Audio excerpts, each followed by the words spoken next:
Hello YouTube, Dave here again. Today we have reached the penultimate installment in the Age of Worms adventure path as we dive into Wormcrawl Fissure from Dungeon Magazine, issue number 134 from May 2006. I said dragon because I'm staring at the original undead dragon on the cover here, the Lich Dragotha. And what's kind of interesting here is I can see that there's a bit of an issue here in the artwork where they actually cropped out a section to make it all fit on the cover here, because on the back of the book they have the full cover art and you can see all of his lines actually line up properly there. So they cut like a little sliver out for the cover art there, just so that it would fit on there, which is fine. Like, that's totally fine. You do get the full printing there at the back. But yeah, let's take a look into Wormcrawl Fissure here. And before we get into it, I just want to say, I do have to be clear that when I ran this particular installment, I was reaching the end of my rope with 3rd edition, so to speak. It was 2012. It was late 2012. And I had been running 3rd edition, 3.0 and 3.5 combined, on a near weekly basis for 12 years. And I was just sort of reaching the point, I had been introducing elements of 4th edition as far back as the 2nd installment, because that was my plan to transition from 3rd to 4th, because I just become so burnt out on 3rd edition, running it for that period of time, and this would be my 2nd full-length campaign that I was about to wrap up. So I did chop out a lot of stuff from this adventure, and I'll sort of go over it as I ran it, but there are some things, obviously, that, are worth noting that I just kind of dropped because I was trying to speed this along and kind of wrap it up. But Into Wormcrawl Fissure is designed for a group of 19th level characters who should reach 20th level relatively, early on in this adventure, and might even become epic level by reaching level 21, either during the course of the adventure or once they defeat the Dragotha. So yeah, it does mention that you can consult pages 206 to 210 of the Dungeon Master's Guide for information on epic level characters, or you can use the epic level handbook. My advice is to use the Dungeon Master's Guide and kind of ignore the epic level handbook, because at most you're probably getting 2 levels of epic level progression out of this campaign, maybe 3 if you really push it, but you're likely only getting to level 22, I think, at most here. And it's just not worth introducing a lot of the concepts in the epic level handbook, because you're not going to get to do anything with them, right? This is a fast-paced, end game scenario, so researching epic level spells, all that stuff's not going to happen. So just stick to the Dungeon Master's Guide, because that gives you pretty much everything that you need anyway. So the adventure picks up exactly where the last one left off. Wormcrawl Fissure is also located within the Rift Canyon where the players left off when they had captured and likely destroyed Dragotha's phylactery. So making their way to Wormcrawl Fissure, they give you the map for the different locations here. When they set down, they are attacked by a group of 4 spawn of Caius chimeras. These are huge chimeras that are also spawns of Caius, which are depicted in the artwork there.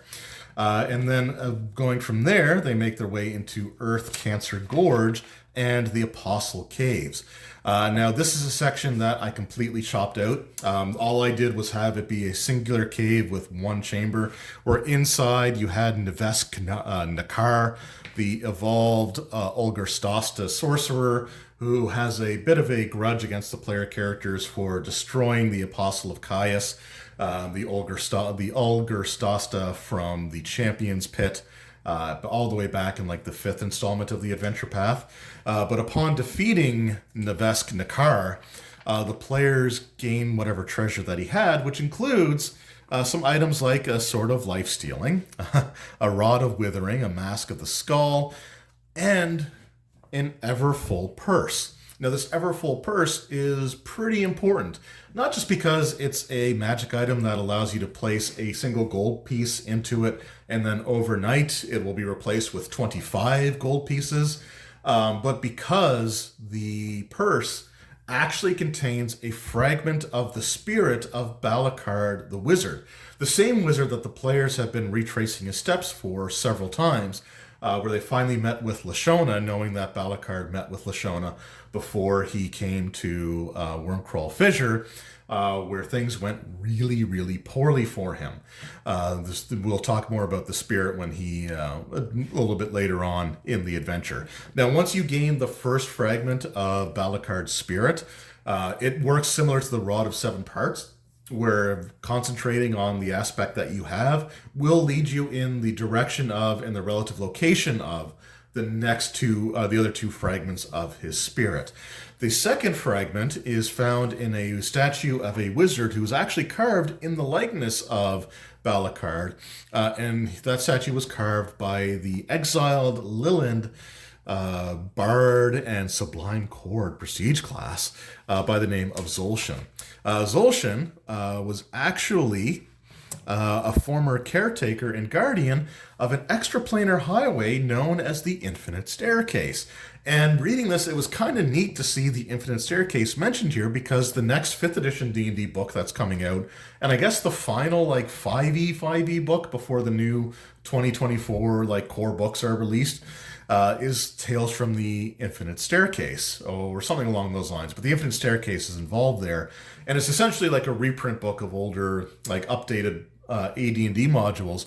But it's just kind of neat that the Infinite Staircase was mentioned in here, kind of out of the blue. And I'm not saying that this is the first mention of it or anything like that, so I know that it's something that obviously existed before that.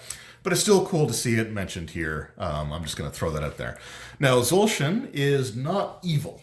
She is sort of drawn to sort of the more macabre elements of the Wormcrawl Fissure and uses that in her artwork. I would say that she's kind of Gigeresque, which is kind of mentioned or sort of detailed here in some of the artwork that she's created. And if she is made aware that the wizard statue that she carved actually contains a fragment of this wizard spirit and that the players need it, she is reluctantly willing to part with it, but she has some conditions for doing that. So if one of the player characters is particularly skilled at the perform skill, then she may have them perform for her, where they get to make 5 perform checks against a DC of 35. And if 3 of them succeed, she'll accept that as payment and gift the statue in response. You can bribe her with a magic item worth up to 50,000 gold pieces, or a combination of magic items that add up to 50,000. If it's a combination of magic items, they have to be around 120,000 gold pieces worth for her to give up the statue. Or one of the player characters can pledge themselves to her service for at least a year once the Age of Worms has come to an end, meaning that they'll still be able to adventure to the final chapter of the campaign, but once that's over, they are bound to return to her to spend a year as her personal servant. Or the option that my players went with, the assassination of the Lich Thessalar, who also lives in the Wormcrawl Fissure. She is curious about what Thessalar is up to and suspects that it has something to do with her. And if it does, she wants the player characters to defeat the Lich. Conveniently enough, the third fragment of Balakard's spirit is actually contained within Thessalar's fortress, they're being pulled in that direction by the fragment that they currently have in their possession. So it does kind of work out. Now, Thessalar, he is the Lich who has created the Thessal Hydra, which we do have artwork for here at the end of the adventure. Let's just see if I can get it here. Right, so we got the Thessal Hydra there, along with some other horrible creatures in this campaign. And it is true, Thessalar is interested in Zulshan, and specifically, he wants to experiment on her. Now, in his fortress, there is this pool of liquid that is known as, I think it's protomatter, I think is what it's called. And this is a morphogenic substance that is what he's used to create the Thessal Hydras in the first place. So exposing different creatures to this protomatter can create different forms of like horrible abominations. And he wants Zulshan to experiment on. And Thessalar is willing to actually negotiate with the players. And since they know that there's a fragment of Balakard's spirit here, though they don't know exactly where it's located, he's willing to find it and hand it over to the player characters in exchange for them bringing Zulshan to him. Now, he is evil as all get out, so he is not going to be a lich of his word, and if the players do actually follow through with what his request is, when they come back, he still tries to kill them with his Thessal Hydras and everything. Now, the third fragment of Balakard's essence is actually contained within that protomatter pool, and it will actually take the form of an augmented Thessal Hydra. So instead of like the regular Thessal Hydras having 225 hit points, this one will have 288 hit points, along with fast healing 20, meaning that it heals 20 hit points of damage every round, and has a spell resistance of 30, along with immunity to mind-affecting effects. However, if the augmented Thessal Hydra is destroyed, the weapon that lands the killing blow will absorb Balakard's third aspect. If a magic user uses a spell to kill the Thessal Hydra with, then one of his worn magic items will become the subject of Balakard's third fragment. So however they go about it, they eventually assemble the three fragments together, and these fragments actually do grant some pretty useful abilities throughout the rest of this adventure. So the Everfull Purse contains the Scholar fragment of his personality, which gives a +10 insight bonus to all knowledge skill checks and spellcraft checks, along with a +2 luck bonus to intelligence and wisdom scores. The Artist, which is contained within the statue, is a +10 insight bonus on all craft and perform skill checks, as well as a +2 luck bonus on dexterity and charisma scores. Then finally, the Slayer fragment gives a +4 insight bonus on all initiative checks, as well as a +2 luck bonus on strength and constitution. So the three different fragments boost the 6 attributes combined between them, and giving you some pretty decent bonuses on things as well. The best one, in my opinion, would be the Slayer one, because that insight bonus on initiative, even though it's not +10 like all the others, a +4 bonus on initiative is still pretty good, and then the boost to your strength and con is pretty decent as well. And those are luck bonuses, so it's unlikely that the players have any other boosts to their attributes from a luck bonus source. Now, once this is all done, the Balakard's 3 fragments, whoever's holding each of those fragments has an uncontrollable or near uncontrollable desire to physically touch the 3 objects together. And they're filled with a sense of panic and dread so long as they fight that urge. Once the 3 fragments are touched together, it allows Balakard's spirit to finally take form. And he is the tripartite spirit whose reformation is going to be a major part of the Age of Worms prophecy. Caius had actually manipulated the followers of the Ebon Triad. Well, he created the Ebon Triad, as we learned earlier, as a means of tricking these cultists into doing things that will further his advances, while making them think that the overgod of the combination of Vecna, Hextor, and Erythnol was going to be the tripartite spirit, when in reality, it is the spirit of Balakard himself. So Balakard is able to fill the player characters in on any information about the Age of Worms that they are currently missing, as well as the fact that he will let them know that Lashana is not to be trusted, because she is indeed one of Caius's most powerful lieutenants, second only to Dragotha. And you may remember from the earlier installments that it is Lashana who led the player characters to discovering all the stuff that they needed to in order to defeat Dragotha. And instead of it being used to help bring an end to the Age of Worms, it's really Lashana just trying to get rid of a rival so that she can become Caius's new number 1. Also, he fills them in on the tragic fate of not only himself, but also his sister Marilee, who was adventuring with him when they came to Wormcrawl Fissure and were captured by Dragotha. Balakard was tortured and tormented, and as part of his torment and torture, he was forced to witness his sister be transformed into a spawn of Caius, or a Caius Knight, I think is what she becomes. And I believe she will be encountered in the final installment of the adventure path. But he watched his sister be transformed in front of him before he was finally killed, and his spirit was dispersed into these different objects. Now, once he has been reformed, his goal is very clear. He wants nothing short of the destruction of Caius, or not Caius, the destruction of Dragotha. And his spirit will become more powerful once he's in Dragotha's presence. So what will happen is the artist fragment, whoever's in possession of that, gains immunity to fire, and all living creatures within 30 feet, including that character, gain evasion and a +10 luck bonus on reflex saving throws.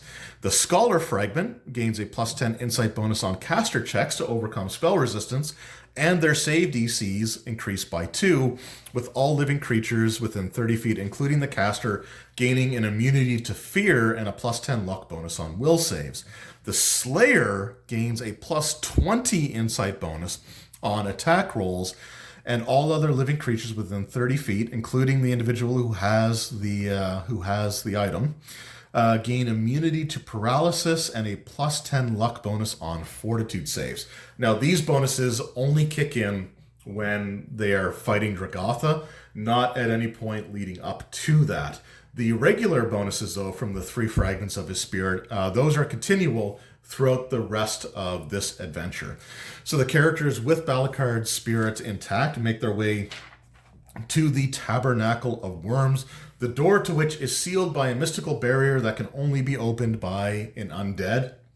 And even though Balakard is not technically an undead, he is a spirit, and that is enough for his presence to be able to open the door. Now you can see the Tabernacle of Worms there. You got this like glowing like river of Caius worms below it there. You've also got this really precarious looking narrow walkway that spans this river of Caius worms leading into the Tabernacle, and you better believe that that's going to be guarded. So as the characters are making their way across, they are attacked by a Darrow fighter warlock multi-class character by the name of Vink, and his advanced green dragon, who has some prestige classes of his own there. Now, defeating him, they enter the Tabernacle of Worms, and this is where one of the biggest changes from my campaign took place. I pretty well emptied the Tabernacle out. I only left a few of like the named NPCs, the named villains, and in Area 2, I believe it is, there's an encounter with the Overworm, which is a gargantuan magical beast, which was also what you saw on the cover of the first installment there, like that giant green worm. That is an overworm, so that's what was encountered here. But pretty much everything else was more or less emptied out because the spire that has Caius trapped within it had been transported through a gate spell from Dragotha's lair in the Tabernacle of Worms to the city of Alhaster, where Prince Lich was creating this large ziggurat, or this large spire himself, the top of which was going to be affixed the spire that has Caius trapped within it. So Caius is there. The Age of Worms is about to take place. So most of the loyal Caius followers that were in here, in my mind, I just had them go to the city of Alhaster, because again, I was looking to sort of bring this adventure, this campaign to an end as quickly as I could. But like I said, I did leave a few encounters here, including the this guy here, which was the Modril, the female Avalakia sorcerer. I left that encounter in there. And then I think that's it. I think that was pretty much all that was in there. And that was the room outside of where Caius was. I might have used the worm drakes, but I'm pretty sure I cut almost everything out here. And then we get to the final encounter, the Writhing Sanctum. Like, they find Lashana's boudoir, but it's emptied out, so there's really nothing there except for a statue of Caius. Like, there's nothing to identify it as being Lashana's. I think I left a silver scale there. just so that the players would maybe piece it together. Otherwise, there's really no way for them to know that it was actually her chambers. But we do have the battle with Dragotha. Dragotha is a challenge rating 27. Gargantuan undead dragon with an armor class of 58, which 3rd edition, that's pretty high. Although keep in mind, like, fighters were getting plus 20 just from their base attack, and then likely a bunch of other stuff on top of that. In addition to whoever has the warrior fragment getting a plus 20 insight bonus on all of their attack rolls against Dragotha, means that the major fighter in the party is going to have a relatively easy time of hitting. Other players might struggle a little bit, but if it's any consolation, Dragotha's touch armor class is 12. Now, Dragotha, being a dragon from like 3rd edition D&D, had all kinds of spells and abilities at his disposal, including his powerful breath weapon, which I think was 22 d10 of fire damage, and the DC saving throw on that was 44. So it was still a pretty brutal fight, but the fact of the matter is that Dragotha is a single creature, and a single creature against a group of 20th level characters.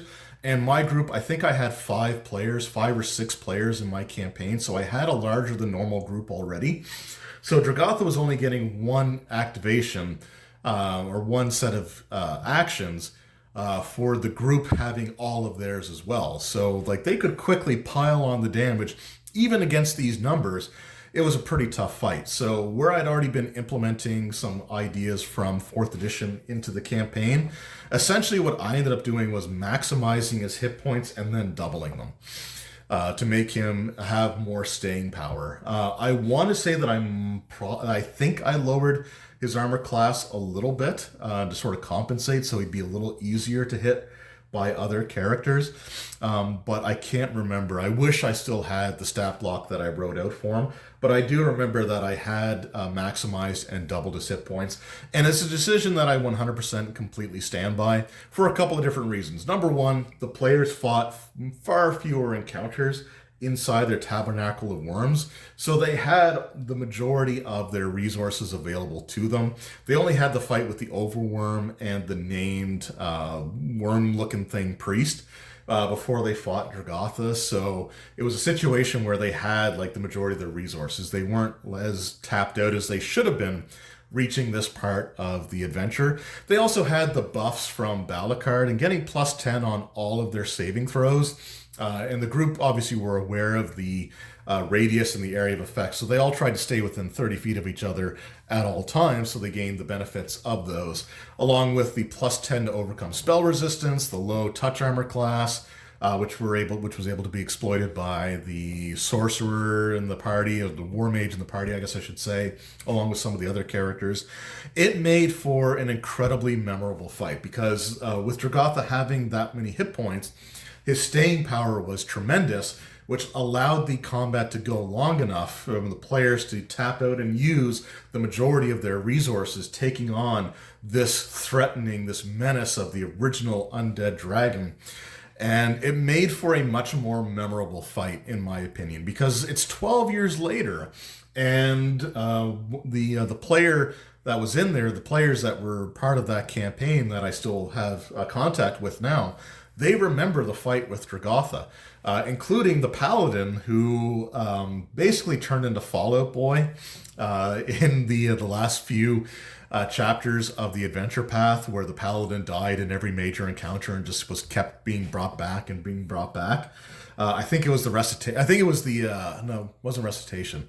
There was like the revivification or revivify spell that allowed you to bring the person back to life if they had only died the previous round.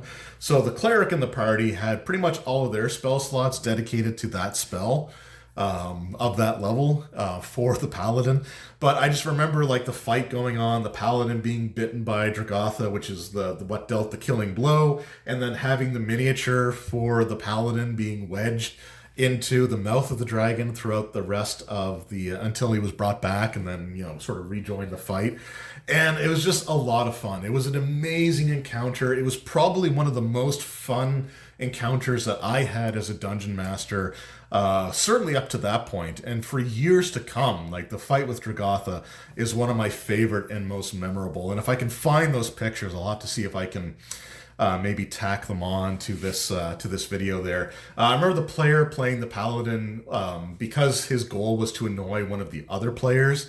He was using a Jar Jar Binks miniature instead of actually a paladin. So the picture of Jar Jar Binks being stuck in this this colossal red dragon's mouth was just a lot of fun. And I used the colossal red dragon mini because they didn't have an undead Lich miniature of that size, obviously. But I used my colossal red dragon, and it was an amazing encounter. And yeah, this was a really cool installment. For defeating Dragotha, my players reached level 21, and in addition, there was this massive treasure hoard here. There's some really cool stuff in the default treasure hoard. Some really cool items like a +2 Aberration Bane Vorpal Great Axe, with Vorpal being able to decapitate you on a possible critical hit. There's some really cool stuff in here, but I remember tailoring the magic items to what my group actually used, right? I think the Barbarian was using a greatsword, so I had a really powerful greatsword for him. I had armor for the Paladin. Like, I did everything for the player, so I basically dropped almost all of these and instead created magic items that were tailored towards what the players were using in my campaign. But it was a massive treasure hoard. I mean, there's 2.5 million copper pieces in this treasure hoard, along with like an insane amount of art objects, or objet d'art. So just a really cool time. I do kind of regret, looking back, that I didn't run the adventure as it was written. Like, I did cut a lot out to make it quicker to wrap up, because like I said, I was pretty burnt out at this point on 3rd edition D&D and just like running games in general. I just wanted to sort of take a break from all of that. And I kind of regret now that I didn't go through the full adventure, but that would have added probably another, because I think it probably would have added another month of gameplay or so to the campaign, just for like this adventure and the next one. And I was pretty burnt out. I do stand by my altering of the Dragotha stats, because again, the party was triumphant, and that being such a brutal fight, taking all of their high-level spells and abilities and their heals and their revivify spells and everything that they did, it made it for a much more memorable and satisfying conclusion to that fight. So I really enjoyed that part of it. And overall, I think it was just a really great way to reach the end stages of the Age of Worms. All that's left now is to return to Alhaster and the final encounters with what remains of Caius's cult, and the actual final encounter with the worm god himself. So I cannot wait for that. That will be the final installment of the Age of Worms campaign. But that was my look at Into Wormcrawl Fissure. It was sunny, now we're starting to get super cloudy, so I'm going to wrap this up as quickly as I can. But let me know in the comments below, how did this adventure go for you and your group when you were running it? Did you make a bargain with Zolshan, the Liland? Did you betray her to Thessalar and then capture her to bring her back to be experimented on? Or did you assassinate the Lich like my group did? Did one of you pledge to be her personal servant? How did that go for you? How was the fight with Dragotha? Let me know all that in the comments below. So thank you all so very much for watching. I hope you enjoyed, and I will see you all next time. Until then, take care.